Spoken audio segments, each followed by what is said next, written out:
Olá, eu sou a Joana. Olá, eu sou a Susana. Bem-vindas ao She Leads Revolution Talks. It's time for the revolution. Olá a todas, bem-vindas ao She Leads Revolution Talks, mais um episódio. Bem, eu tenho a certeza que vai interessar praticamente a todas as mulheres, Sim. Principalmente as mães, mas não só, porque adivinhem, vamos falar de relações, mas daquele tema tão importante que é como manter a chama acesa numa relação, principalmente quando nós passamos pela maternidade e pela paternidade. Por isso fiquem connosco. Eu já trouxe o tablet para tirar notas porque com certeza vai ser importante e muito impactante. Fiquem connosco. Bem, Susana, o que é que nós podemos dizer desde já para arrancarmos aqui com o nosso episódio sobre as relações, partindo do princípio que as relações não vão se manter iguais para sempre. Sim, isso não. Bem, só para contextualizar que eu não sou especialista em relações, não é? Portanto, retirar aqui um bocado da pressão, vou falar da minha experiência e também um bocadinho daquilo que eu entendo de relações humanas, de desenvolvimento pessoal, de comunicação e também de alguns conteúdos que eu fui consumindo sobre este tema para mim e que são úteis também para outras pessoas. Portanto, só para tirar aqui um bocado de pressão de cima de mim, porque eu não sou especialista na área. Mas a pergunta era como é que as relações mudam ao longo do tempo? Sim, imagina, porque eu acho que quando nós iniciamos uma relação, caímos naquela tentação de achar que aquilo será sempre borboletas na barriga, será sempre idílico e a verdade é que as coisas vão mudar, passado algum tempo. Sim, sem dúvida. E principalmente vão mudar, mesmo que nós não queiramos, quando passamos por uma transformação muito impactante, como por exemplo a chegada de um filho, o aumento da família. Sim. E se calhar não há realização prévia antes de começarmos a falar com o processo. Portanto, o que é que isto acontece? Bem, em primeiro lugar é como tu disseste, no início de uma relação, não é? Nós estamos ali com as hormonas aos saltos, todas as questões até fisiológicas do nosso organismo mudam e por isso existe ali aquela vontade constante de estar com a pessoa, aquela vontade constante de agradar, de surpreender. Existe inclusive um esforço, não é? Para nós mostrarmos o nosso melhor lado, a nossa melhor versão à pessoa que está do outro lado. Agora, claro que com o tempo isso também vai desvanecendo, não é? As hormonas não permanecem iguais sempre, não é? Vai estabilizando, até porque acho que era inconcebível para o nosso corpo conseguir sustentar esse estado sempre, não é? Portanto, chega ali uma fase de maior estabilização, de maior até acalmia, não é? No fundo em que as pessoas já estão mais confortáveis, para o bem e para o mal, não é? Mais confortáveis no sentido em que se sentem seguras com aquela pessoa, o que é bom. Só que, por outro lado, aquele investimento inicial que houve para cativar de um lado e do outro aquela pessoa vai desvanecendo. Nós vamos ficando também confortáveis e assumimos, pronto, a pessoa está aqui, está tudo bem, está feito. Porque nós tínhamos muita necessidade de agradar, de fazer coisas diferentes. Exatamente, investirmos ter o nosso dates, tempo, energia, exatamente, sim, nos prepararmos, aliás, agora a propósito disso, uma frase que o Tony Robbins diz e que eu acho que calha mesmo, tipo, se não levarem mais nada, levem isto para a vida, que é: se uma relação estiver destabilizada, o que ele diz, e é verdade, e vem a propósito disto, é: façam o que fizeram no início da relação e a relação nunca acabará. O problema é que nós deixamos de fazer, na maior parte das vezes. Exatamente porque as hormonas estabilizam, porque nós também ficamos mais confortáveis e porque a vida acontece, não é? No início, quando nós estamos aquela paixão inicial, aquela pessoa assume um bocado a centralidade da nossa vida, não é? Por muito que a gente não queira e não seja consciente, mas nós pensamos mais naquela pessoa, queremos mais estar com aquela pessoa e as outras coisas nós vamos vivendo, não é? E vamos fazendo, mas cá passa um bocado para segundo plano. Só que depois as coisas estabilizam e as outras coisas começam a assumir também o seu lugar, o seu papel, e vai havendo esse desinvestimento no nutrir e alimentar a relação. Que, mais uma vez, não é consciente. Não, é tudo inconsciente. E é a vida a acontecer. A questão é trazer para a consciência que isso acontece e tomar atitudes diferentes para que isso não destabilize a relação, não é? Portanto, a relação muda aí, depois dessa paixão. Claro, depois muda quando nós vamos morar juntos, não é? Quando o casal decide morar junto e começa toda uma logística diferente, começa toda uma... estamos a ver a pessoa muito de perto. E nem é isso. Eu acho que entra muito também aquilo que nós trazemos da nossa vivência prévia, não é? Inclusive os hábitos, quer os hábitos da casa dele, quer os hábitos da minha casa, não é? Tipo, que muitas vezes são diferentes. Os estándares de organização, de limpeza, de esse tipo de coisas são diferentes, porque são famílias diferentes, têm realidades diferentes e muitas vezes choca-se. Porque outro dia você mandou-me um vídeo muito engraçado a propósito disso. Que era uma mulher a entrar em casa, tipo, o homem estava em casa, a mulher estava a entrar em casa e ela olhava à volta e fazia assim, tipo, uma cara de pânico. Meu Deus! E estava a mostrar o que é que a mulher estava a ver. E a mulher estava a ver como se a casa estivesse assim, tipo, toda de pernas para o ar. Sei lá, as almofadas todas no chão, lixo, comida em cima do sofá, coisas assim. E ele ficou a olhar para ela, tipo, o que é que se passa? Porque a primeira coisa que ela fez foi fazer essa cara de pânico, nem disse olá, nem deu um beijinho, nem disse nada. Fez uma cara como quem... isto está aqui uma porcaria, alguma coisa não está bem. E ele muito assustado, tipo, o que é que se passa? E olhou à volta e era tipo uma almofada fora do sítio. Ok. Claro que isto é, tipo, extremar as coisas. Mas depois foi exatamente a mesma cena na cozinha. E só no fim, quando ele arrumou a almofada, é que ela foi dizer olá, amor, tipo, está tudo bem, não é?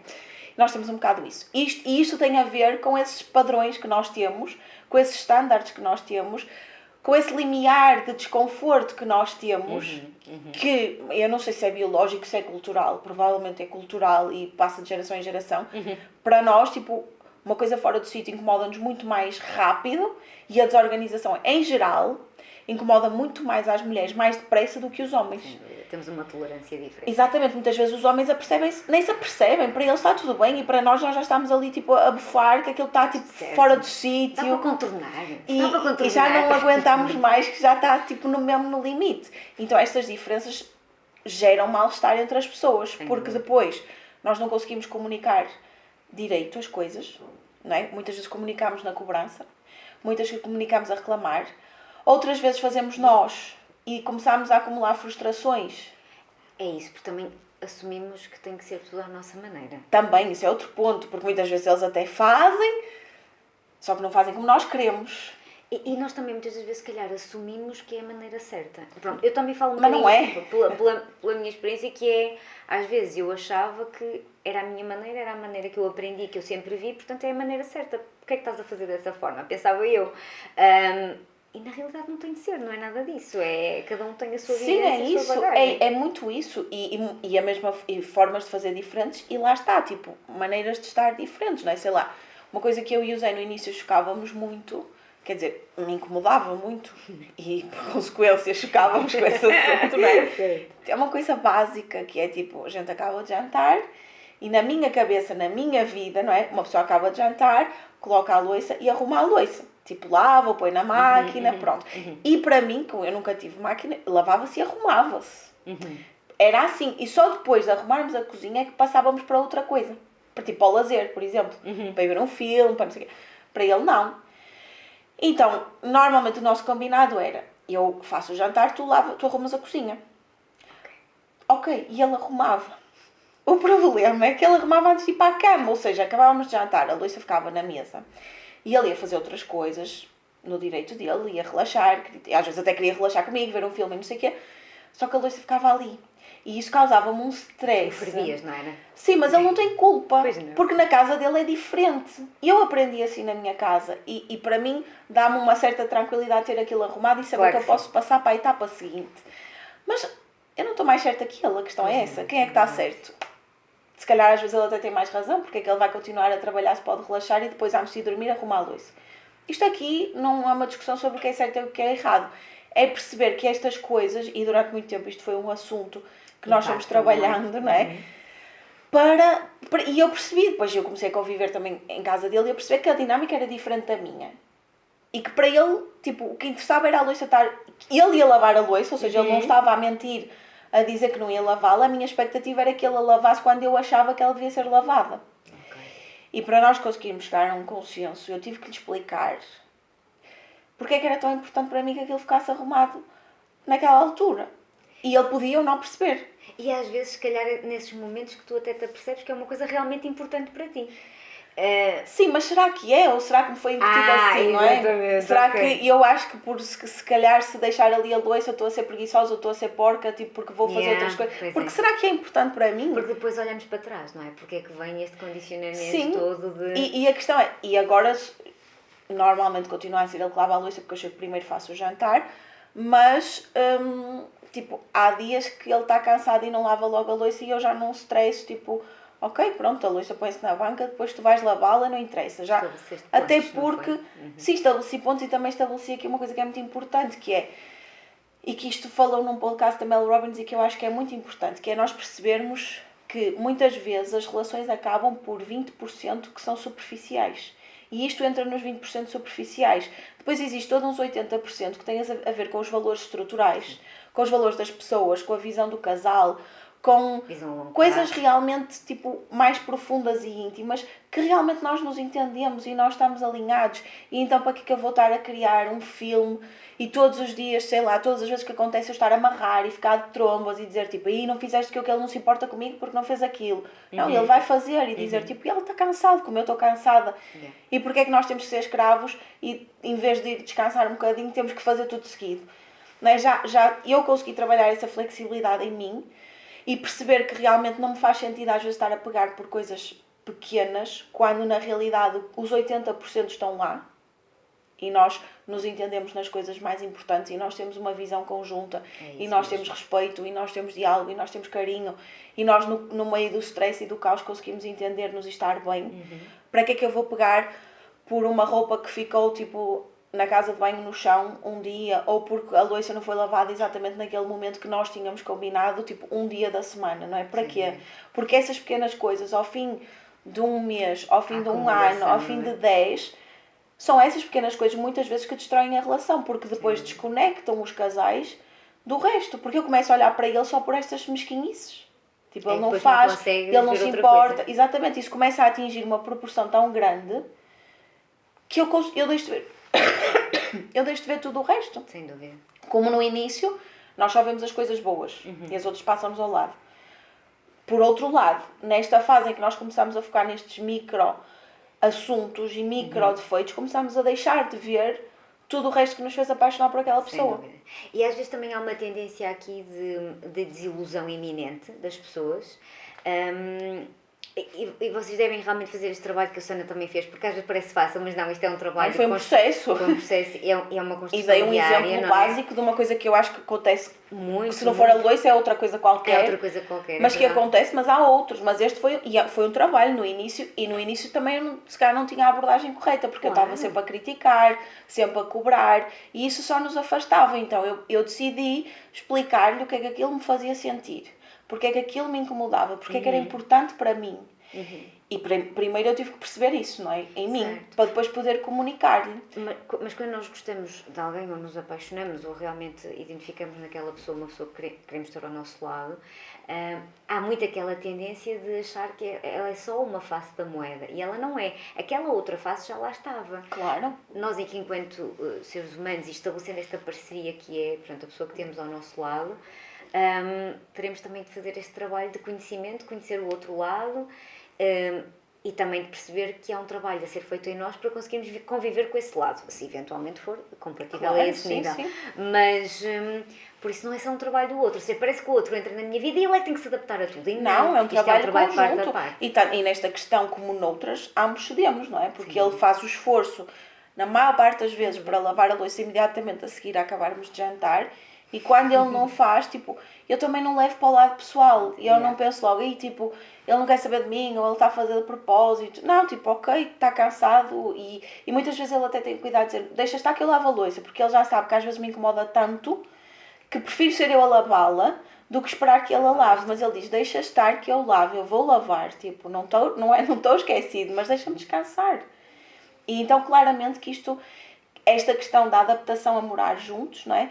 À rotina do dia-a-dia, de compras, dinheiro, logística da casa, conciliar trabalhos com tudo isto, é um teste, é um desafio à relação, é um convite a evoluírem enquanto casal, porque é muito diferente eu estar na casa dos meus pais, ele está na casa dos dele, a gente vai jantar fora, vai curtir a vida, vai dormir e vai passar a noite juntos a curtir, e depois cada um vai para o seu lado e não há esta troca, esta partilha, esta responsabilidade partilhada que numa vida em casal, quando se mora juntos, existe e que destabiliza, não é? E que exige aqui A rotina é um teste. Mas a rotina, se calhar, também se vence nos pormenores, não é? Como vamos ver mais à frente. Sim, a rotina, aqui até estou mais a falar não só da rotina, mas da logística, não é? Do trabalho em si que exige a gente morar juntos, porque depois a rotina, não é? A rotina do dia-a-dia, repetir-se, não é? E a própria acomodação àquela realidade, àquela pessoa, àquele contexto, é um teste, não é? E mais uma vez aqui entra sempre a intencionalidade, que é, eu posso viver todos os dias iguais, não é? Eu posso simplesmente ir com a corrente e deixar-me levar pela rotina, ou eu posso fazer coisas diferentes para que não seja sempre tudo igual, não é? Para fugir à rotina, por assim dizer. E aqui, eu acho que uma coisa muito importante, antes e depois de ter filhos também, não é? Com uma frequência diferente, provavelmente, não é? Provavelmente, realisticamente será diferente, mas é importante que hajam rituais, ou seja, rituais ou rotinas que o casal tem para nutrir a relação. Sim.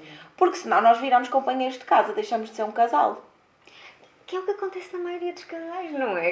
Exatamente, porque a gente... Que estão ali, ok? Há toda uma vida a acontecer, tudo para gerir, problemas a acontecer, mas depois há uma altura que parece tão par. Eu acho que o casal em si é uma grande parceria que deve ser trabalhada, mas acho que há um momento em que devem deixar de estar lado a lado e virarem-se de frente um para o outro e reconhecerem que está ali uma pessoa que precisam um do outro e têm que fazer por chegar um ao outro também. É isso, porque senão efetivamente as pessoas vivem ali naquela rotina mais transacional e de cumprir tarefas, no fundo. Nossa. E passam a ser colegas de casa, que gerem uma casa em conjunto, mas que não têm o cerne da relação, não é? E não estou a falar só do cerne sexual, estou a falar do carinho, Claro, da cumplicidade, sim. da troca, dessa conexão enquanto casal, que é muito importante, mas que com a correria do dia-a-dia, com o cansaço, é verdade. Eu ainda há uns tempos atrás tive uma amiga que começou a morar junto com o namorado, e ela não costuma falar disto com as outras amigas, porque a maior parte delas não tem assim relações longas, e ela estava a contar-me que, tipo, às vezes passava uma semana e eles não tinham relações sexuais, porque, tipo, chegava à noite, não é? Que normalmente é aquela história que a gente tem de fazer mais à noite quando vai para a cama. O problema é que estamos cansados. Tipo, trabalhamos a porcaria do dia todo. Chegámos, fizemos o jantar, jantámos, arrumámos a cozinha. Muita gente ainda faz outras coisas depois disso, mais tarefas. Chegámos à cama, temos lá disposição, aspecto, vontade. Não, erotismo. Onde é que há o erotismo nessa altura? Temos lá disposição. Pá, assim, naturalmente não vai acontecer. Mas então o que é que a gente faz aí? E eu estava-lhe a dizer, olha, não te preocupes comigo, às vezes também acontecia assim e nós tivemos que criar aqui uma dinâmica diferente. Porque às vezes passava 1, 2, 3 e não havia relações, não havia conexão. E assim, a relação sexual é importante num casal. É importante, ponto final. E não há volta a dar. Porque é assim, abraços, beijinhos na cara, carinho, preocupação, nós podemos ter com muita gente. Para mim, e isto, cada pessoa tem a sua perspectiva, mas eu sou monogâmica, não é? Para mim, o que diferencia uma relação, tirando outras coisas, mas um dos pontos fundamentais que diferencia uma relação de casal de uma relação de amizade é essa cumplicidade, não só o ato sexual em si da penetração, mas toda aquela questão sexual, exatamente, mas toda aquela troca mais íntima, mais física e emocional, porque essa troca está também muito associada a questões emocionais na minha perspectiva, e nós estamos aqui a falar de relações longas, sim. Não é de situações de uma noite. E há uma profundidade que as relações sexuais dão ao sim, uma profundidade, uma conexão, tipo, uma cumplicidade que torna tudo muito mais fácil. Aliás, num dos episódios do podcast da Mel que eu ouvi, uma das especialistas que foi lá falar sobre isso, ela disse, às vezes há dias que nós temos muitas coisas para cumprir e eles marcam no calendário, atenção, e temos lá no nosso calendário para termos momentos de conexão em casal e termos ali uma intimidade mais sexual, pá, e até nem nos apetece, mas nós vamos e pronto, e encontram-se e há todo um processo, não é, de aquecimento, não vão logo partir para a ação assim malucos, até porque estão no modo fazer e é preciso desligar esse modo fazer para o modo ser, para o modo estar com alguém, não é? Mas ela diz, tipo, às vezes o dia está a correr uma merda, parece que as coisas não saem do sítio e de repente nós temos aquele momento enquanto casal e tudo flui de outra maneira. E às vezes, nós estamos... Porque eu concordo que nós enquanto casal somos uma equipa, mas muitas vezes a gente está de costas voltadas. Sim. E às vezes estamos a picar um ao outro, tipo, já estamos ali no limite e estamos lixadas com outra coisa qualquer, mas quem leva por tabela é quem está connosco. Sim. E nós começamos ali aquela guerra fria em que vamos mandando umas bocas e assim, e assado. E às vezes o que falta é só essa conexão. E eu não digo conexão sexual, mas às vezes é só tipo um abraço. É só dar ali uns beijos e a pessoa conectar-se emocionalmente outra vez e perceber, não, nós estamos aqui juntos, calma, não vale a pena esta picardia, não vamos descarregar as frustrações assim um no outro desta maneira. E efetivamente a relação sexual, a conexão sexual e emocional ajuda imenso o casal em tudo. Oh, Susana, e isto também é feito de escolhas.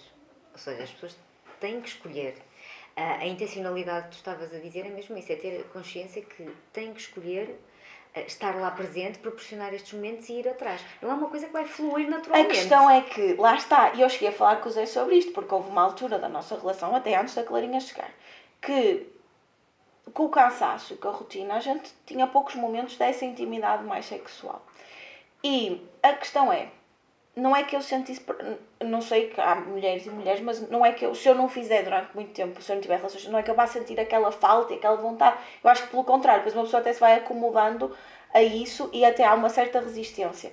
Mas por eu saber que é importante e por eu querer que nós continuemos bem enquanto casal, e eu abordei o assunto com ele e eu disse-lhe, amor, eu acho que nós devíamos, não é pôr tipo hora e data no calendário como se fosse ficar o alarme a tocar. Mas é tipo, eu acho que nós devíamos olhar para a nossa rotina. Sim. E perceber como é que pode funcionar melhor, quando é que nós podemos ter momentos a dois em casal dessa troca mais íntima e sexual, porque senão se calhar passa 1, 2, 3 semanas a gente não tem esses momentos e não acontecem naturalmente. E do outro lado houve muito essa coisa de mas assim deixa de ser espontâneo, não sei o quê, porque nós na nossa cabeça ninguém nos explicou isto. Então nós criámos aquela ilusão dos filmes, nós só vemos os filmes aquela parte inicial, não é? E nos filmes, e no início da relação é assim, também acontece tudo muito espontaneamente. Certo. Mas depois os filmes nunca mostram o outro lado. Não há, assim, praticamente filme nenhum, a não ser quando fala dos divórcios, a mostrar a realidade de um casal. É verdade. E como é que um casal saudável e feliz se organiza para conseguir ter tempo para essa conexão. Então, na nossa cabeça fica aquela ilusão dos filmes, que é, não, isto para ser fixe tem que acontecer. É. Tem que ser assim, de momento, tem que ser assim, naquele momento dá-nos aquela vontade, então todos os astros se alinham, porque o homem tem vontade e a mulher naquele momento também vai ter, fica louca de desejo e de repente eles enroscam-se ali e está feito. Pronto, então este ideal que existe na nossa cabeça prejudica muitas relações longas, porque se a gente estiver à espera que aconteça, com a vida que nós levamos hoje em dia, que não há disponibilidade, não é? Nós estamos... E nós mulheres, então, que a nossa cabeça está sempre, temos que fazer isto, temos que fazer aquilo, depois tem que ir ali, temos que ir acolá. Como é que nós com a cabeça assim conseguimos conectar com o nosso corpo e ter desejo? É difícil no correria do dia a dia, cara. Mas é um ótimo método para isso acontecer depois. Não é? Tipo... Para acalmar, efetivamente. Exatamente, mas é difícil e eu acho que nós mulheres sofremos muito com isso. Os homens, pelo que eu percebo, também não conheço muitos assim, nesse contexto, mas... Pelo que eu sei, até porque por aquilo que eu já ouvi dizer, eles têm mais facilidade em desconectar da mente e conectar com essa parte.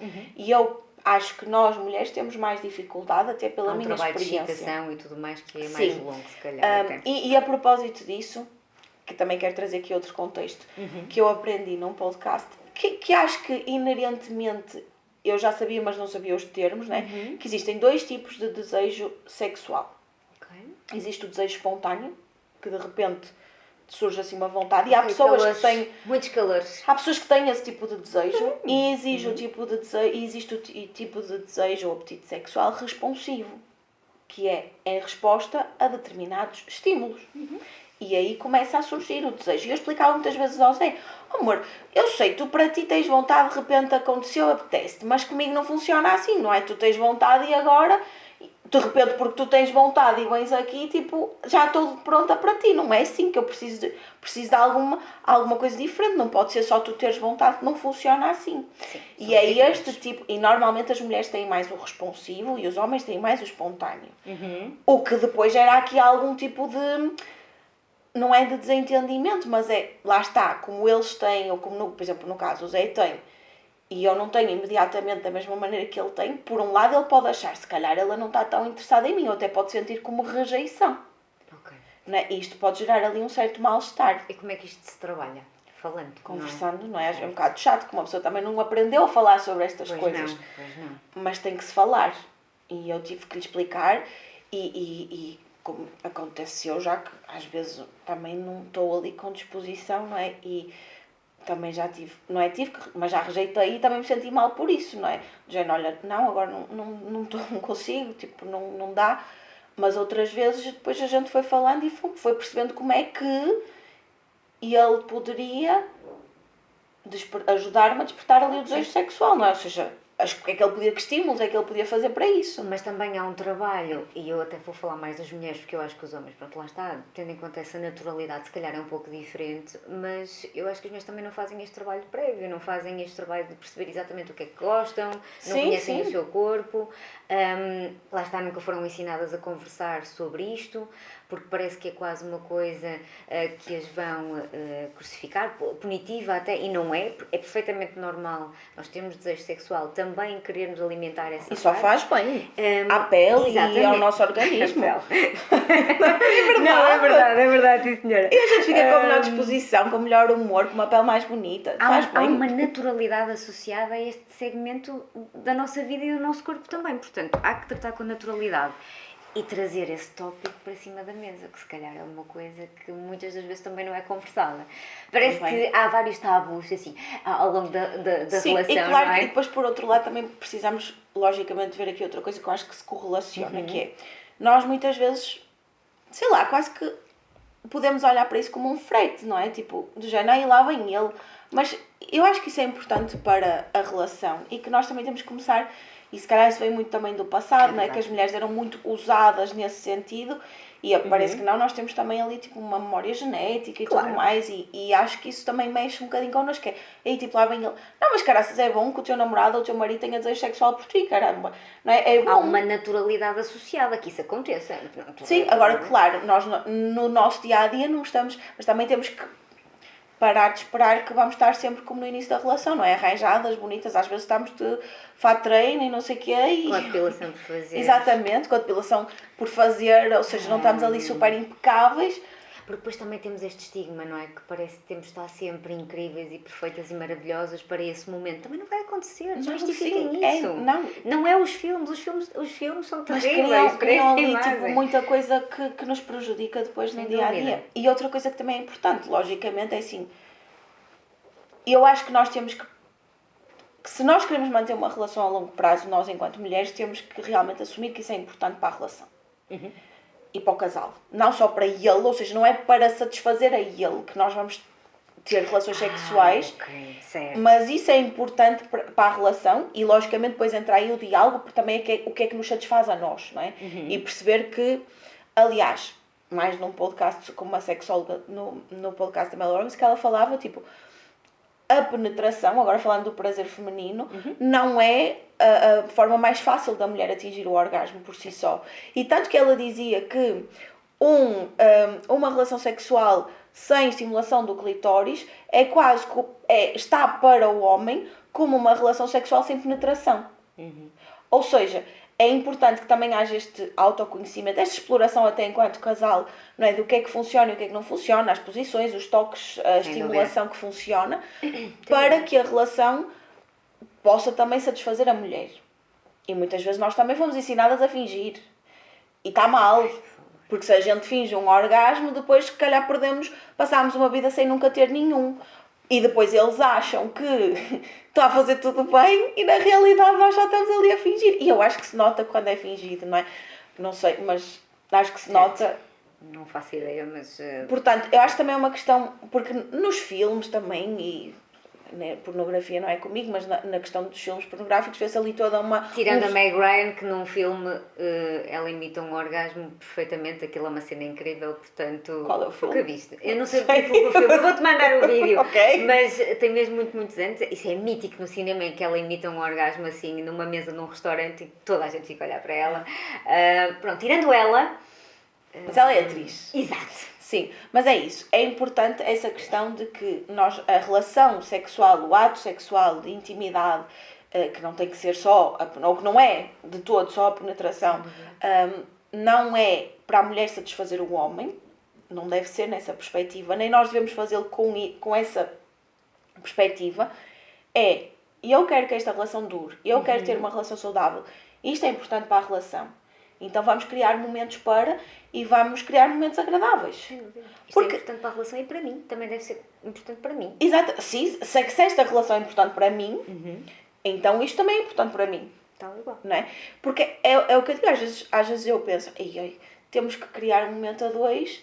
E não é que eu tenha vontade física, desejo sexual, mas eu penso, estamos a ficar distantes, ou estamos mais desconectados, ou já estamos há imenso tempo sem ter um momento de casal, para estarmos ali, nos miminhos, nos amassos e não sei o quê. E eu penso, quando é que isto vai acontecer?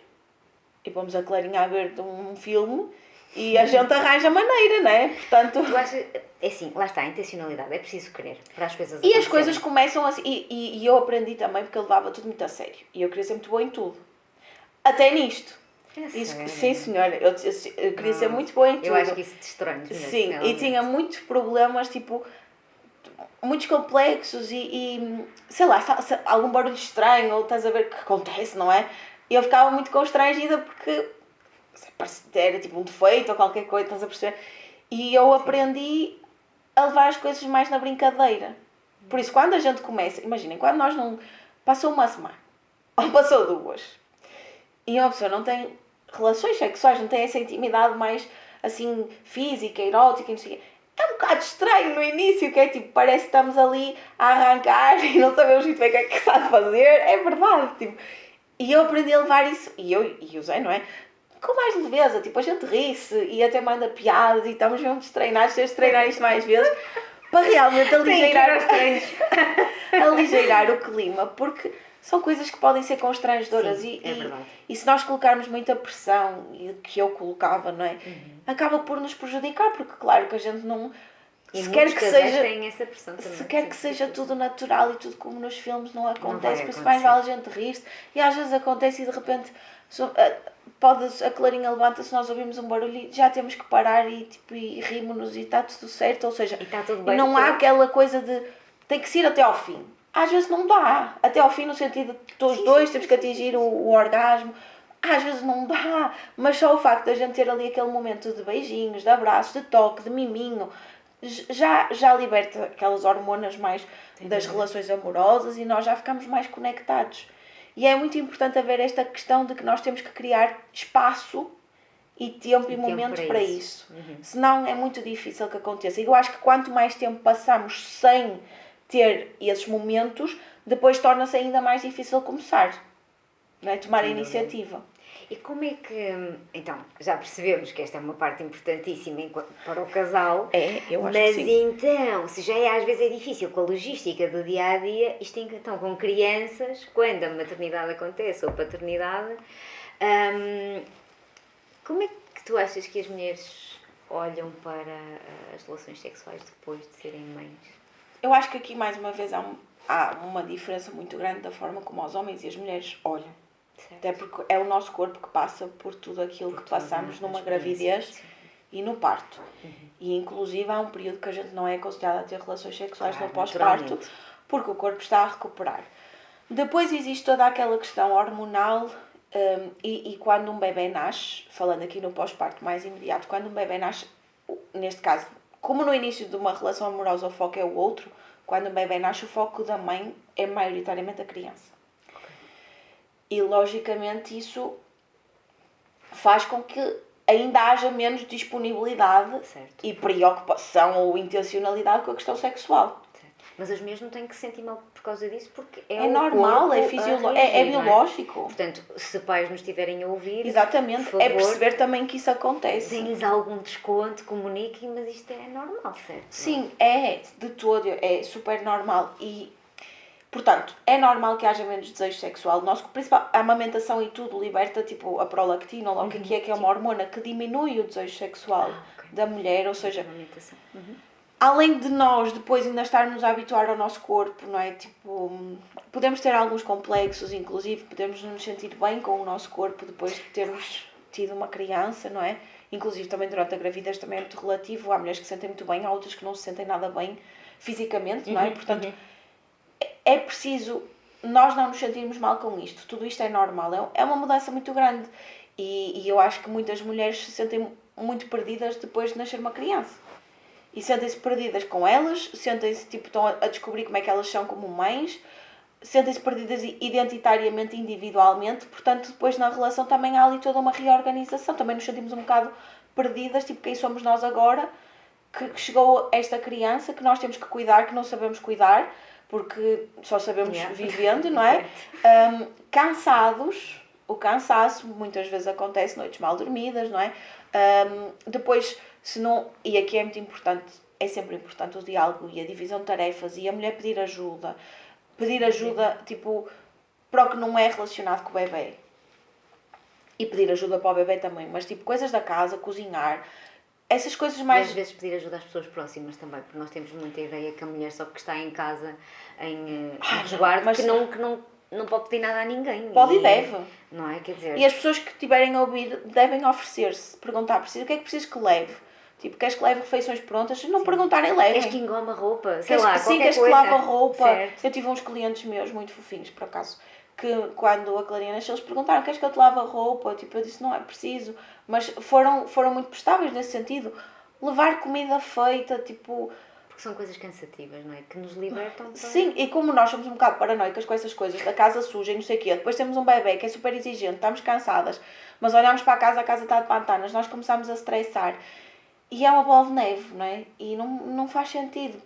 Mas nem sempre nós conseguimos relativizar, não é? E como estamos cansadas e desgastadas, tudo tem um peso emocional ainda maior. Ou seja, uma coisinha fora do sítio é tipo o fim do mundo. E depois nós ficamos frustrados porque não conseguimos fazer nada. Mas não é suposto nós conseguirmos fazer muito mais do que cuidar de nós e do bebê. Principalmente naqueles primeiros meses. Só que nós, como temos aquela mania de querermos ser super mulheres e que temos que dar conta de tudo, é casa, é trabalho, é ginásio, é isto, é aquilo, é aquilo outro... Transitamos para uma situação completamente distinta da nossa vida e achamos que temos que continuar exatamente com o mesmo padrão. E eu acho que o pós-parto nesse aspecto também é um convite a isso. Não. O meu foco é cuidar de mim, e tem que ser, cuidar de mim enquanto mulher para recuperar, cuidar do bebê e depois, falando do casal, provavelmente se calhar nos primeiros tempos não vai haver desejo sexual. No sentido sexual mesmo, mas há outras formas de nos conectarmos. A sexualidade não é só o ato sexual em si, portanto, conversar com o companheiro, não é? E perceber como é que nós podemos ter momentos de conexão emocional e conexão física que respeitem o momento da mulher, mas que também não façam o homem sentir-se rejeitado, porque os homens também levam isto muito a peito. Não é? Se um homem investe, procura a mulher nesse aspecto mais sexual e a mulher não está disponível e não há um diálogo para explicar o porquê e para explicar que não tem a ver com ele, mas que tem a ver com montes de coisas que estão a acontecer dentro de nós, não é? Ele vai se sentir rejeitado e isso também não é bom. Pois não. Mas tu não achas que, pronto, eu vendo de fora que é uma outra perspectiva, não achas que pode haver aquela tendência de passarmos a viver em função do bebê, que é normal, e isso nos assoberbar ou nos absorver muito, e depois às vezes nem conseguimos estabelecer ali um limite ou nos apercebermos de, bem, mas eu também preciso de cuidar de mim, tipo, eu preciso de tomar um banho, eu preciso de relaxar, eu preciso de... E mais uma vez aí é difícil, e acho que aqueles primeiros meses é difícil, a não ser que nós... Acho que ajuda muito conversar com outras pessoas, não necessariamente com o companheiro, mas com outras mães, com amigas, para conseguirmos tirar o que vai dentro da nossa cabeça e processar, não é? E processar. E ajuda muito esta questão de, lá está, o nosso filho vai, se calhar no início, ocupar 80% da nossa atenção e da nossa vida, mas perceber que aqueles 20% existem e que precisam de ser cuidados, porque eu acho que é um risco muito grande depois de sermos mães, nós associarmos também toda a nossa identidade a sermos mães.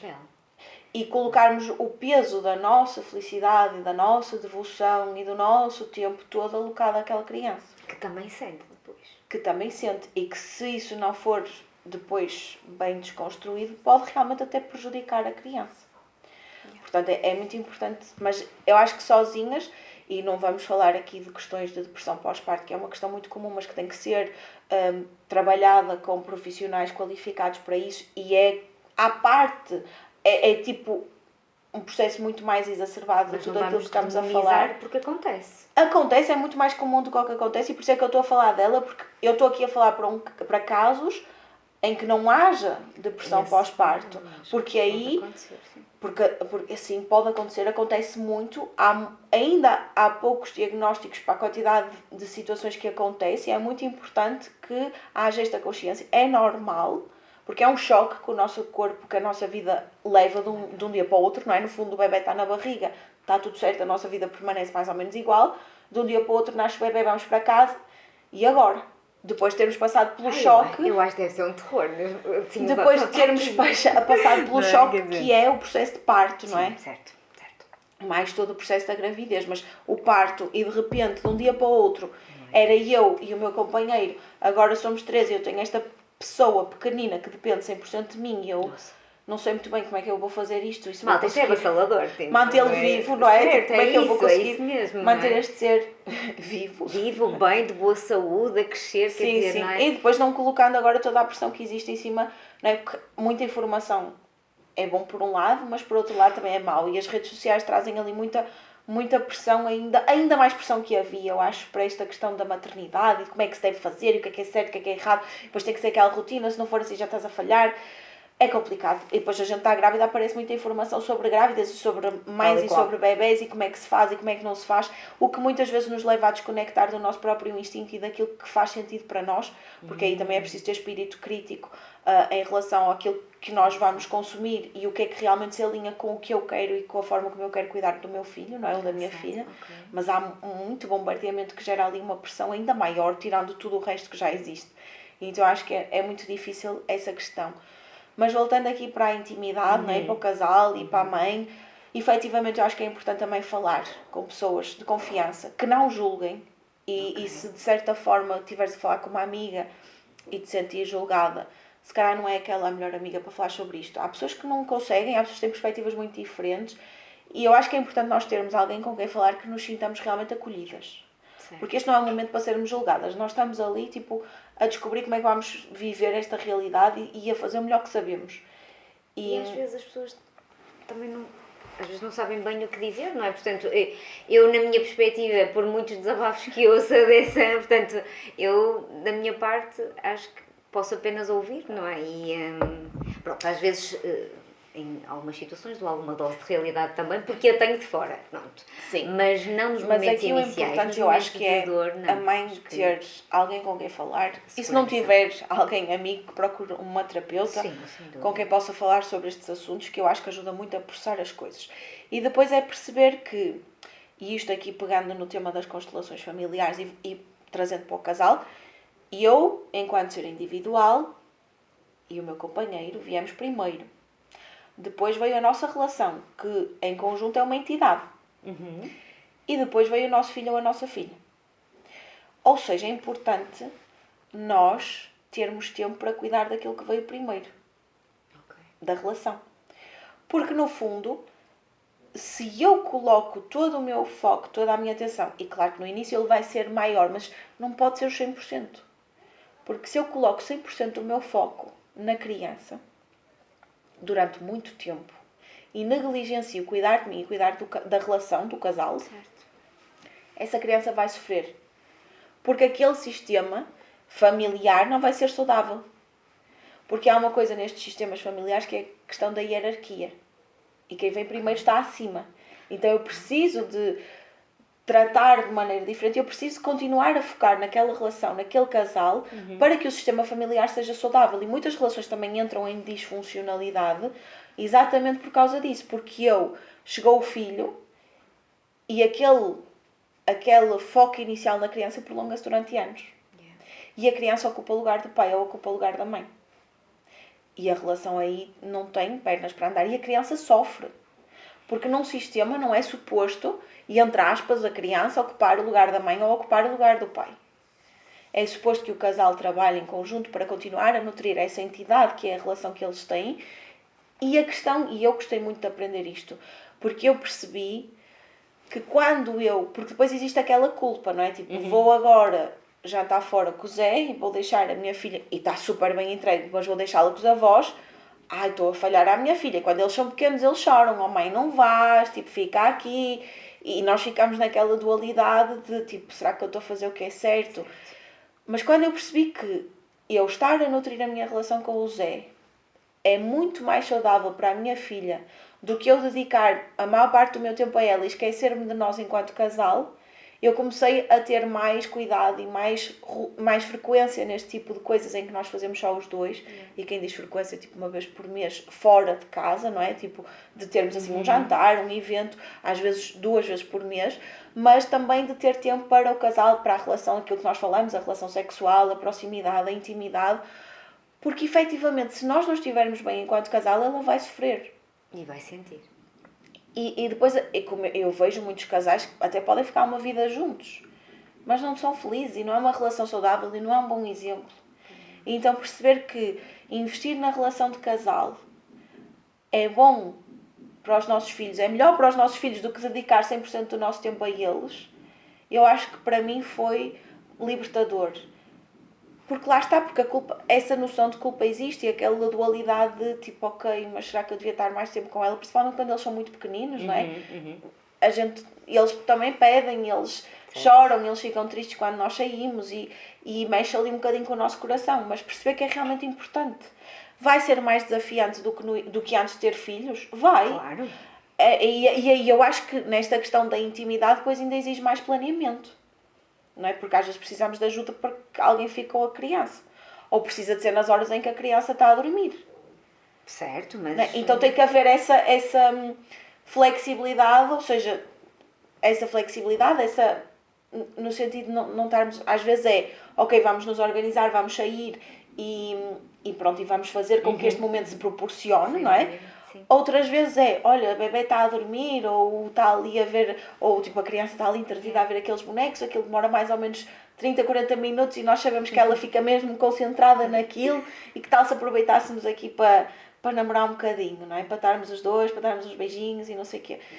Tem que haver esta intencionalidade e perceber que isto é importante. E é importante para os filhos. E é muito curioso porque às vezes depois nós olhamos à nossa volta e curiosamente os casais mais coesos, mais felizes e mais conectados são precisamente esses que estimulam, nem é tanto obrigar, mas têm essa necessidade de estarem tempo juntos, sozinhos, para além até do para papel de conversar, serem pais, sim, não é? E depois é importante mesmo esse tempo juntos, porque Não falarem só sobre os filhos, exatamente. nem só sobre trabalho, falarem sobre os dois, falarem sobre projetos, falarem sobre sonhos, sobre a relação, ou seja, também é muito importante esse tempo porque a conexão do casal, a sexualidade ajuda, isto é um pau dois bicos, a gente tem uma relação sexual sempre mais conectada, acaba por falar mais de outras coisas, mas também por outro lado, se eu falo mais de outras coisas, se eu tenho gestos de carinho, se eu ajudo a outra parte, depois também despoleta aquele desejo, aquela vontade, aquela conexão, ou seja, isto retroalimenta-se. É muito importante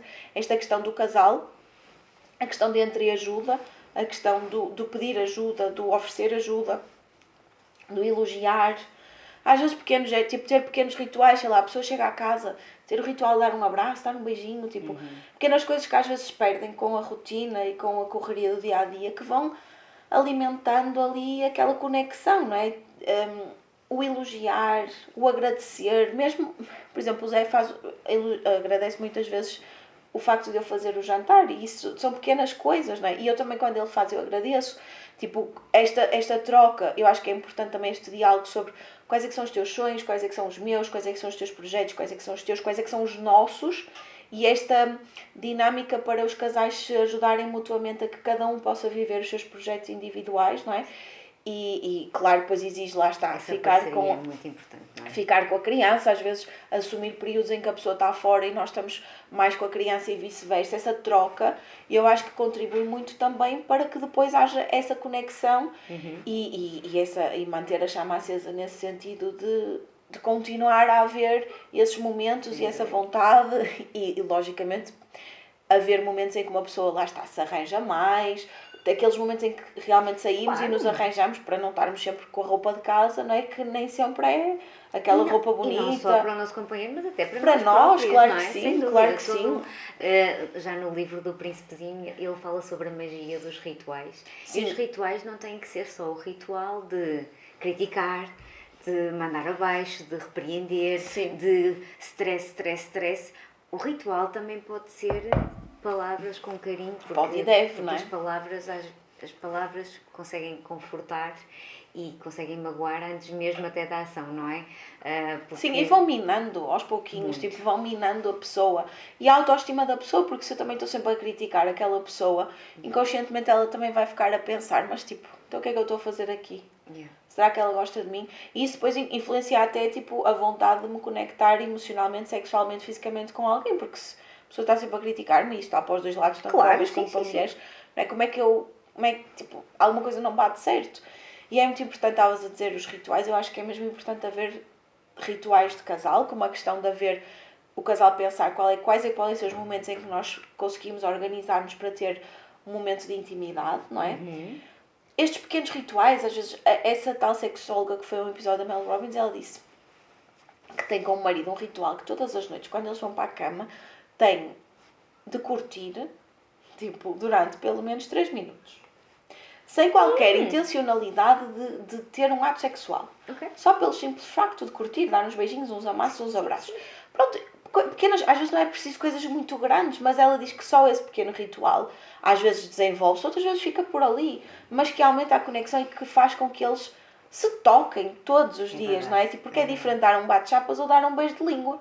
Sem dúvida. Não é? E a maior parte dos casais, grande parte do tempo dá, tipo, bate-chapas e pronto, não é? Sim, E sério. às vezes... Pá, e às a vezes- questão do abraço, às vezes ficar mais um bocadinho no abraço, o toque, uma brincadeira, tipo, às vezes uma palmada no rabo, sei lá, se a pessoa gostar, isto depois depende de cada casal, tem que perceber o que é que funciona.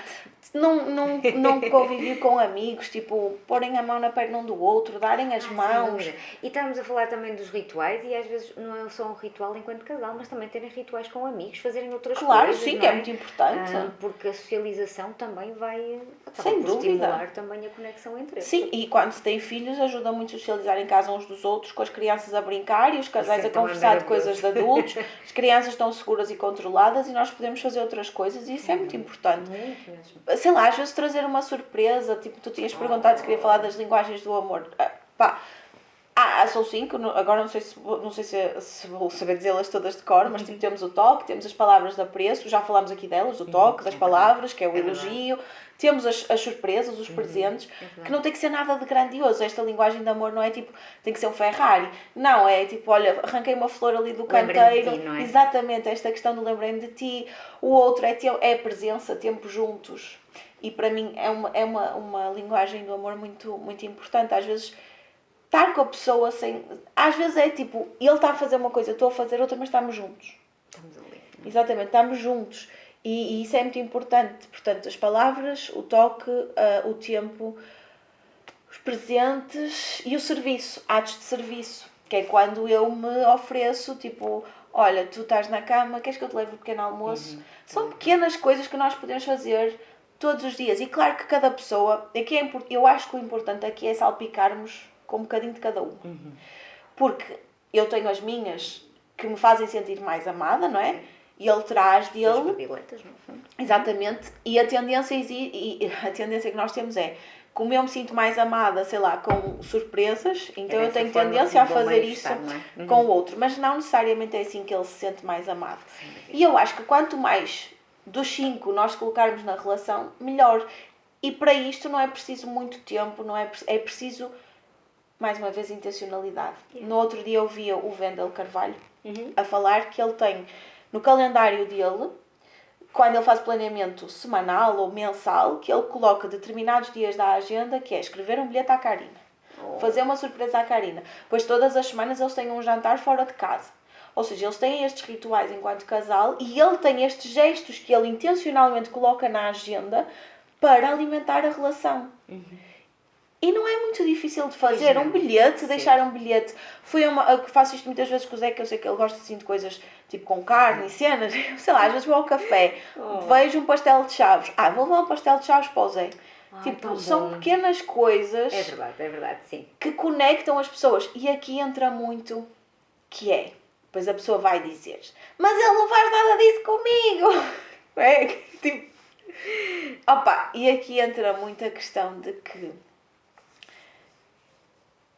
nós primeiro temos que fazer pelo tipo de companheira que nós queremos ser e pelo tipo de relação que queremos criar. E pela minha experiência, o que eu vejo é que quanto mais nós fazemos de bom grado e não à espera que o outro faça o Sem mesmo, dúvida, ao retorno. porque eu não vou agora levar um pastel de chaves à espera que o Zé daqui a uns tempos me traga um chocolate. Porque eu já não estou a fazer porque eu quero fazer e porque eu quero fazê-lo feliz e porque eu gosto dele e porque eu sou assim. Eu estou a fazer à espera que ele me vá retribuir. Isso é uma troca, tipo, é uma transação, não é? Certo. E depois eu vou cobrar, eu vou ficar amoada porque ele não fez. Yeah. É preciso ter cuidado. Primeiro, cada pessoa que nos está a ouvir é responsável por olhar e fazer aquilo que pode fazer com a sua vida. Não podemos estar agora, vamos estar a ouvir isto e vamos estar a cobrar que o outro faça isto connosco. Claro. Porque senão não dá. Não é? Continuamos ali na cobrança, continuamos na crítica, continuamos à espera de... Aqui o que eu vejo é que quanto mais eu faço de bom grado, à maneira dele ele retribui. Sem dúvida. Não necessariamente exatamente com as mesmas coisas que eu fiz com ele. Até porque não são a mesma pessoa. Exatamente, mas ele retribui. Sem dúvida. E ele retribui com ajudar-me, lá está, atos de serviço é uma coisa que ele faz muito. E que é incrível. E está tudo certo. E eu não posso dar como garantido que ele tem que fazer só porque é meu companheiro. Yeah, pois é. Ele faz, ainda bem que ele faz. Mas há muita coisa que ele faz que vai muito além do Muito, que... sem dúvida, claro, não é? claro que sim. Portanto, eu acho que é importante também esta noção de que a melhor forma de receber é dar. Sem dúvida. Sem esperar receber.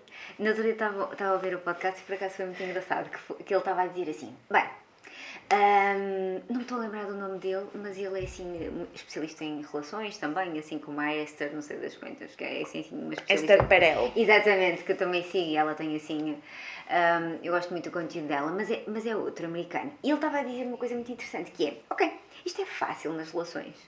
Tu pegas no papel e pões as características que tu mais aprecias na outra pessoa, o que é que tu valorizas mesmo, características, lá está, psicológicas, como é que comportamentais, como é que tu querias que a pessoa atuasse. Pronto, tens E essa começas lista. a agir assim. Exatamente, e tens que ser essa lista. E depois tudo vai fluir com naturalidade. E eu realmente pensei, bem, é muito isto. E a mesmo propósito isto. disto, eu já comentei contigo em off, numa mentoria que eu estou com a Carol, né? Que ela numa das sessões estava a falar com uma mentorada e ela estava-se a queixar do marido. E ela perguntou-lhe assim, ok, de 0 a 10 que nota é que tu dás ao teu marido enquanto marido? Não é enquanto pai, não é enquanto Certo, dono das, enquanto trabalhos domésticos, enquanto marido, na relação contigo. Ela, 5 ou 4. E depois ela fez, e a ti? De 0 a 10, quanto é que tu te avalias enquanto companheira, enquanto mulher dele? Não enquanto mãe, não enquanto profissional, não enquanto dona de casa. Só esposa mesmo. Enquanto companheira, sim. esposa, e que nós temos que diferenciar isto. Os nossos papéis são diferentes. Sim. E ela disse, um 5 ou um 6. E então ela disse, então começa por tornar uma esposa nota 10, se a tua intenção for salvar o casamento. Porque se a tua intenção for justificar que está na hora de te divorciares, não adianta fazeres nada. Porque a tua intenção oculta é o divórcio, então tudo o que tu faças tu vais fazer e vais sabotar. Agora, se tu realmente ainda quiseres salvar o casamento, transforma-te numa esposa nota 10, sem esperar nada em troca. Esposa do ano. E vê. E ela disse, dá um tempo. Dá uns Claro, 6 meses. sim. E durante estes 6 meses transforma-te numa esposa nota 10. Não por ele, mas por ti. Porque se tu sais desta relação e eventualmente tu és uma esposa nota 10 e não dá certo, mas tu sais desta relação e tu aprendeste a lição e tu percebeste que Sem dúvida. vais com outra postura para outra relação. No entanto, se tu sais desta relação com esta postura, tu vais entrar noutra e vai acontecer o mesmo. E então é muito importante nós assumirmos esta responsabilidade. E esta diferenciação, porque muitas vezes nós cobramos, ou seja, nós misturamos tudo. Eu estou a lavar a louça, eu estou a arrumar a casa, eu estou a limpar as coisas, então eu estou a ser uma boa esposa. Será? Ou eu estou a ser uma boa dona de casa? Pois. Será Depois que é ficam isso? todos enviosados, Não é? não é? E eu estou a cuidar dos meus filhos, eu vou levá-los à escola, eu trato disto, eu trato daquilo, então eu estou a ser uma boa esposa. Não, estou a ser uma boa mãe. Claro que depois aí existe o diálogo para dividir tarefas ou para pagar alguém que faça as tarefas se for possível. Certo. Mas nada disso é para alimentar a relação marido e mulher. E muitas vezes nós confundimos e muitas vezes nós cobramos, mas Quase tipo, reconhece-me, então reconhece o meu esforço, não é? sim, Quando- mas a questão é, nada disso está a nutrir a relação. Pois é. O que é que nós fazemos no dia a dia para nutrir a nossa relação de casal? Muitas vezes, muitos casais não fazem nada. Porque tudo o que estão a fazer é relacionado com outras partes da vida deles que se correlacionam, não é? Tipo, a vida em conjunto, o cuidar dos filhos, sim, entrecruzam-se, mas não é o foco em nutrir a relação, não é o foco no casal, não é o foco de mulher para marido, nem de marido para mulher. Sem dúvida. E é importante perceber isto. E se apercebem disso, se forem vocês, não é? A perceberem-se disso, que tomem as rédeas e que Conversem, comuniquem. exatamente, e que porque- percebam, olha amor, eu percebi que nós andamos aqui a fazer montes de coisas e não dedicamos tempo nenhum da nossa semana a nós enquanto casal. O que é que podemos fazer? Vamos ver um filme, comprar umas pipocas, criar, lá está, estes pequenos rituais, estas pequenas coisas, vamos, tipo, meter as pernas uma em cima da outra quando vamos dormir, não é? Tipo, Não sejam megalómanos. é isso, pequenas pequenas. pequenas coisas, vamos perceber o que é que se passa na vida da outra pessoa, em que é que ele precisa de ajuda nos projetos dele, não é? Quais são as diferença está nos dificuldades, pormenores, realmente. porque até no diálogo, às vezes ao jantar, uma pessoa pode criar essa conexão. E a verdade é que eu sei, provavelmente, e há muitas razões de queixa, acredito que deve haver uma lista extensa de queixas dos homens, porque há sempre, e eles também terão nossas, que é importante nós Claro, também certo. percebermos. Ou seja, Porque somos chatas, porque estamos sempre a bater na mesma tecla. Muitas vezes porque- somos, não é? E somos, certo? Ou seja, eles também terão é as suas isso, eles também reivindicações terão e está as tudo certo. reivindicações dele, mas o que eu sei na prática é que se nós começarmos a fazer diferente, a não ser em situações excepcionais, não é? E dramáticas, mas também não é desses casos que estamos a falar. Estamos a falar da norma, entre aspas, não é? Certo. A outra pessoa vai começar a fazer diferente também. Ela vai começar a fazer diferente. E outra coisa que é muito importante, que eu acho, que eu também já cometi esse erro, que era depois da Clarinha nascer, houve uma altura que o Zé chegava um bocado mais tarde do trabalho. E eu começava a estressar, porque estava cansada, porque tinha que fazer tudo, porque estava com a Clarinha, tinha que tratar do jantar e não sei o que, não sei o que mais. E começava a ferver que ele nunca mais chegava à casa. E depois ele chegava à casa e eu ficava de trombas como quem? Só chegaste agora. Tipo, e reclamava, não é? Tipo, que é que só chegaste agora? Tipo, tão tarde, eu estou cansada, sei que tenho que fazer tudo, nananã, pronto, estas coisas típicas, não é? Até que eu ouvi já não sei onde, nem o que é. Tipo, como é que tu queres que a pessoa tenha vontade de vir para casa se tu a recebes dessa maneira? E então, eu, mesmo quando ele chegava tarde, eu comecei a recebê-lo feliz do género. Tipo, olha, já chegaste, estás aqui, estou contente que estejas aqui. E comecei a pedir-lhe de outra forma, e em vez de reclamar que ele chegou tarde, eu comecei a dizer, oh, amor, eu gostava que pudesses vir mais cedo, ou pelo menos se vieres mais tarde. Eu sei que isto as pessoas vão dizer, isto é básico, mas o básico também tem que ser dito, já falámos sobre isso. Eu gostava que tu viesses mais cedo, amor, eu estou cansada, gostava de ter a tua ajuda. E quando, tipo, souberes que vais chegar mais tarde, avisa-me, para se for para jantar sem ti, tipo, eu não estar à espera que tu chegues. Pronto, e ele começou a ter esse cuidado de avisar. E sempre que ele vinha mais cedo, eu fazia uma festa ainda maior. Eu fazia uma festa tipo criança. E amor, se vieste mais cedo, que fiz, estou contente que estejas aqui. Dava-lhe um abraço e dava-lhe um beijinho. E mudou completamente, porque ele realmente começou a vir muitas vezes mais cedo. Porquê? Porque em vez dele chegar e eu estar de trombas a reclamar que ele nunca mais chegava, eu comecei a ficar feliz por vê-lo. Então também é preciso termos esta... Porque às vezes as pessoas chegam e nós reclamamos e nós estamos de trombas e... Quando a única coisa que nós queremos é que elas cheguem ao final do dia. Exatamente. Quando que elas cheguem a casa, exatamente. E então isto é tudo inconsciente. E por isso nós às vezes tornamos-nos muito chatas. Eu acho que nós mulheres temos tendência a ser muito chatas. E a não conseguir comunicar as coisas de uma E forma... até depois leva à amargura também. Sim, portanto, sim, o ressentimento. Sim. E muitas vezes esse ressentimento também é responsabilidade nossa, porque nós fazemos as coisas porque achamos que queremos fazer, ou porque não queremos chatear os outros, ou porque não queremos sobrecarregar os outros, ou porque não sabemos pedir ajuda, mas não fazemos porque realmente queremos. E isso leva a uma frustração acumulada que depois vai gerar um ressentimento pelo outro que não é responsabilidade do outro. Porque eu também não fiz a minha parte para que o outro colaborasse. Ou porque eu também não deixei de fazer o tempo suficiente para que o outro perceba que também tem que se chegar à frente. Não é? E isso é muito importante nós trabalharmos em nós também para conseguirmos que a relação flui, que eu acho que é muito importante o sentido do humor, a flexibilidade, Sim, a leveza, no sentido em que e mesmo em termos de questões familiares e educacionais é importante definirem standards.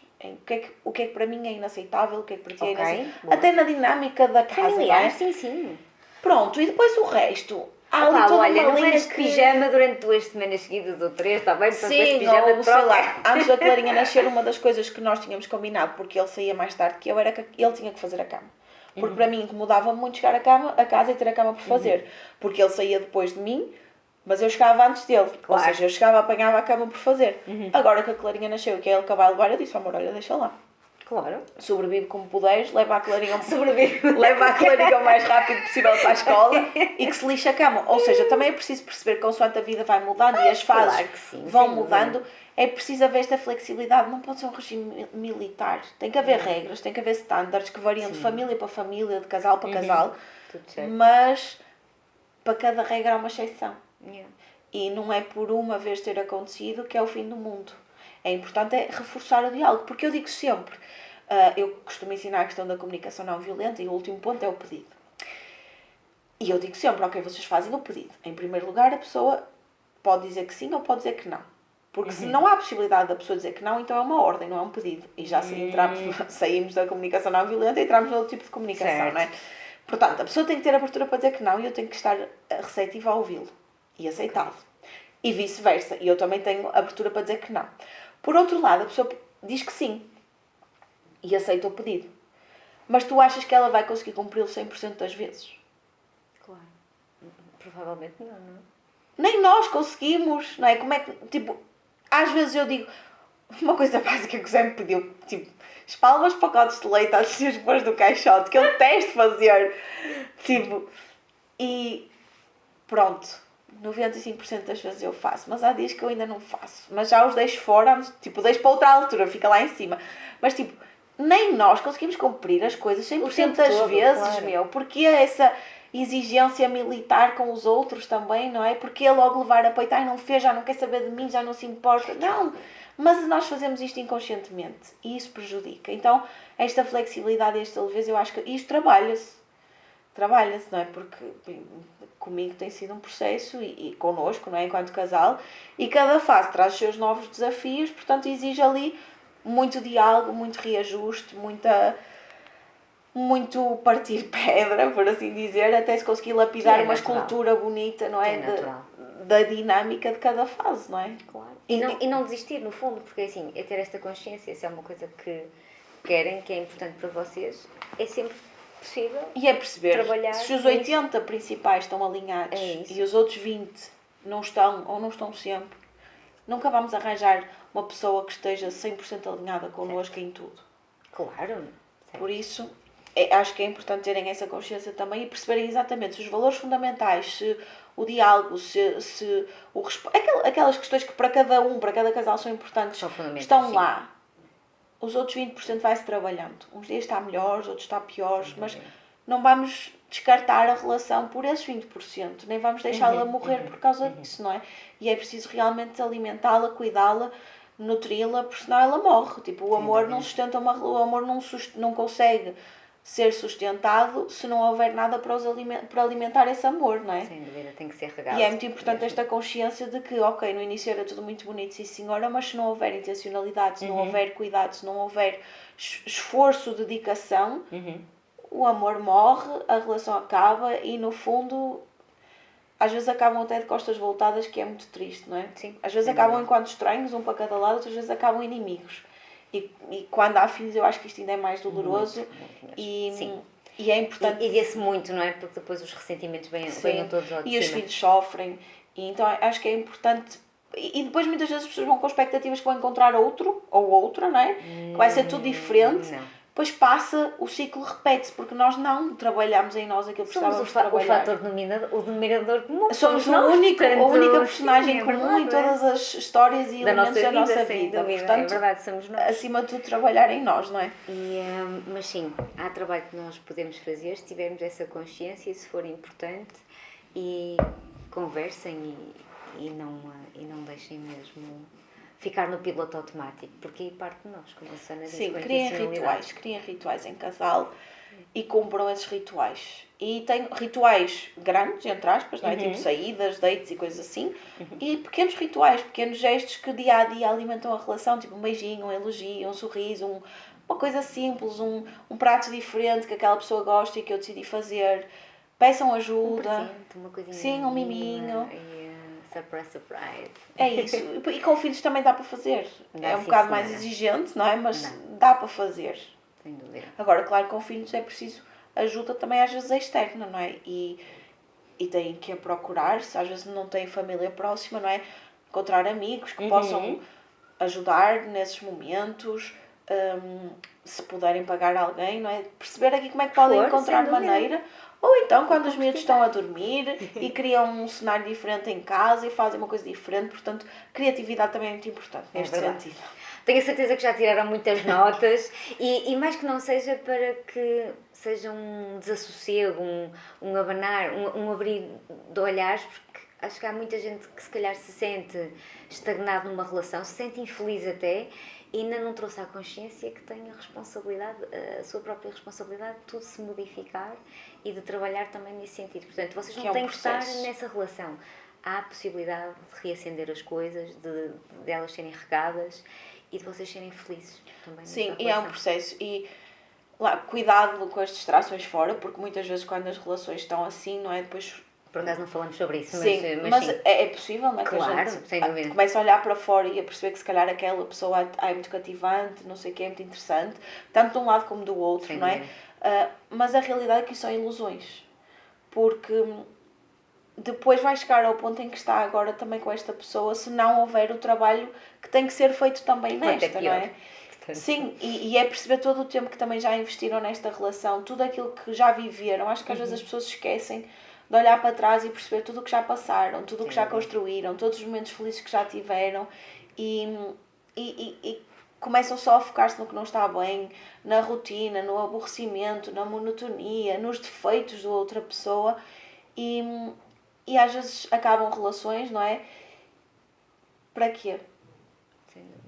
Não é? Por isso, pensar também isso e perceber que lá está, lá fora existem muitos objetos brilhantes e há pessoas maravilhosas e incríveis. Claro. E estar com alguém é uma escolha, é um compromisso que eu acho que nós devemos firmar diariamente. Porque senão, e um compromisso feito de ações. Não é tipo palavras soltas, não é dizer, ok, casei, então assinei um papel e estou aqui, mas não, como é que eu estou a viver esse compromisso? Porque é uma escolha diária, porque se eu escolher de repente, olha, ok, estou-me a marimbrar para isto, que com certeza que lá fora há muitos homens interessantes e que se podem alinhar comigo, mas se eu vou para outro homem e não todos os dias trabalho para que a relação funcione, vai acabar também. Então é mesmo preciso perceber que é um compromisso, é uma escolha diária, escolher todos os dias aquela pessoa, aquela relação e investir naquela pessoa, naquela relação, e neste caso estamos a falar de famílias, não é? Famílias com filhos, não é? Aquela família. É um compromisso e é uma escolha diária. Que é um grande projeto e, como nós também já dissemos aqui noutros episódios, as nossas relações, a qualidade das nossas relações, e quer queremos que o nosso parceiro amoroso é nuclear. É das escolhas mais importantes para a nossa vida. Sem dúvida, é mesmo. E muitas das vezes nós encaramos essa escolha de forma leviana e não é. Não pode. Ai não, porque a paixão é espontânea. Sim, mas as escolhas, deve ser uma escolha mesmo consciente. Claro que o sentimento tem que estar envolvido e o alinhamento de valores e tudo mais. Podemos fazer um episódio sobre isso. Sim, como escolher. Mas é realmente uma decisão importante porque vai impactar a qualidade da vossa vida. E para sempre. Vai condicionar, principalmente depois de tiverem filhos, até então é uma ligação que nunca mais se perde. Sim, e outra coisa que não vamos falar agora, senão não saímos daqui, mas que eu acho também importante e que também destabiliza o casal que tem filhos, que é as diferenças de perspectivas educacionais e comportamentais com os filhos e como isso muitas vezes também pode mexer com o casal e com a dinâmica, mas isso depois fica para outro episódio. Se quiserem ouvir, podem nos dizer que nós criámos isso. Acho que sim. Mas eu acho que isto também acaba por destabilizar, não é? Muito. Porque, e é uma coisa para a vida também, porque a educação, desde que a criança nasce até que, pronto, não é? Não é? Assim, é uma coisa E vai haver diferenças. E às vezes diferenças... É importante até que esse diálogo até seja tido, algumas coisas fundamentais que seja tido previamente, não é? Porque algumas coisas podem ser fraturantes, mas outras coisas são no dia-a-dia, que há ali muitas perspectivas diferentes, dinâmicas diferentes e que nós temos que ir navegando e trabalhando em conjunto para que consigamos estabelecer ali algo harmonioso e haver limites que também não são ultrapassados tanto de um lado como do outro. Exatamente. Mas a flexibilidade de saber que os meus são diferentes dos dele e que desde que não ultrapasse aquele limiar, então tipo, deixar estar. Em prol sempre da criança, que é realmente claro, o mais importante. mas também percebendo que nós não estamos sempre bem todos os dias e que às vezes podemos ter determinadas atitudes e comportamentos que não são aquelas que nós gostaríamos. E é importante também conseguirmos navegar nestas coisas todas que também mexem com tudo o resto. Ai, sem dúvida. Muito. Não somos perfeitas e perfeitas. E é por isso que filhos não salvam casamento nenhum, que é importante também desmistificar uma coisa que vem do passado, não é? Tipo, vamos engravidar ou vamos ter um filho para salvar a relação. Até porque é um desafio, é um colosso. Exatamente, eu acho que para casais que não estão bem e que não têm uma base sólida, mais facilmente se separam depois de ter filhos, porque traz ao de si mais lacunas da relação. E perceber aqui que é uma construção constante, não é? Mesmo muito, muito importante. Queres adicionar algo mais? Não, acho que já falámos muito. Não falamos nada. Eu tenho a certeza que as pessoas que estão a ouvir vão se rever e vão ficar extremamente conscientes para muitas destas temáticas. Pronto, vamos à nossa dinâmica final. A Susana foi falando aqui de muitos podcasts também da Mel Robbins. Que não vou pôr os links porque não sei de cor, mas se procurarem. Mas procurem, eventualmente, se forem Mel importante Robbins, para vocês. se puserem sexo na parte da pesquisa, aparecem estes dois que eu falei especificamente, que ela fala com terapeutas sexuais e terapeutas de casal, que são muito interessantes. É isso mesmo. Pensem agora no número 1 ou no número 2 e a Susana vai tirar a sua cartinha, portanto será aqui o número 1. Este é o número 1. Este é o número 1. Então, o que é que diz? Eu acredito que mereço sentir-me bem. Espetacular. Bem, a minha então será o número 2, portanto eu honro o meu esforço, não é? Não, o meu self-worth. Não é esforço, valor. Valor. Sim. O meu valor próprio, no fundo, sim, então. exatamente. E peço... Ao pedir o que quero. Ao pedir o que eu quero. Eu honro o meu valor, tipo, o meu valor próprio. Ao pedir aquilo que eu quero. O que não deixa de estar ligado, porque realmente, se vocês querem, devem pedir. E se a querem, todos os níveis. Sim, não só nos meios físicos, mas até emocionais também. Sim. Portanto, se querem esta relação, e ajuda. peçam. E vão ser com certeza mais felizes.